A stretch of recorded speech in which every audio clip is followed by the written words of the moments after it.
और पाकिस्तान की सियासत से जुड़ी एक और बड़ी खबर आपको बता दें। सुप्रीम कोर्ट में अर्जी दायर करेगी इमरान की पार्टी। सुप्रीम कोर्ट के नजरे सानी की अर्जी दायर करेगी पीटीआई। आइन के आर्टिकल 69 का हवाला देगी पीटीआई। वोटिंग के फैसले को वापस ले सुप्रीम कोर्ट। आज रात 8:30 बजे अदम एतमाद की तजवीज पर वोटिंग होगी और इस पर रजामंदी बनने के बाद पीटीआई की जानिब से ये बड़ा खुलासा किया गया। आपको बता दें कि सुप्रीम कोर्ट में अर्जी दायर करेगी इमरान खान की पार्टी।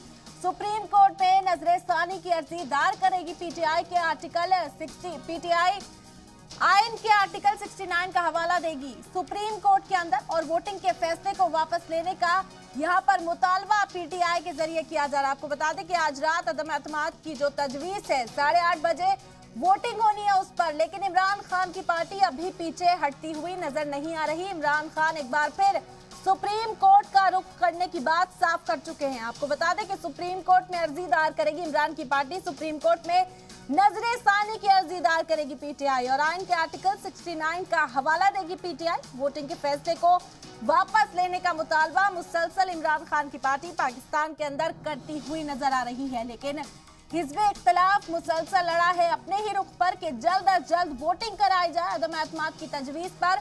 और इसके लिए जो वक्त मुकर्रर किया गया है वो आज रात 8:30 बजे का किया गया है। रजामंदी बन चुकी है अदम एतमाद की तजवीज पर वोटिंग कराने के लिए रात 8:30 बजे। लेकिन इस बीच अहम खबर कि पीटीआई एक बार फिर सुप्रीम कोर्ट का रुख करती हुई दिखाई देगी। आइन के आर्टिकल 69 का हवाला देगी पीटीआई और वोटिंग के फैसले को वापस ले सुप्रीम कोर्ट, ऐसा मुतालबा इमरान खान की पार्टी के जरिए किया गया।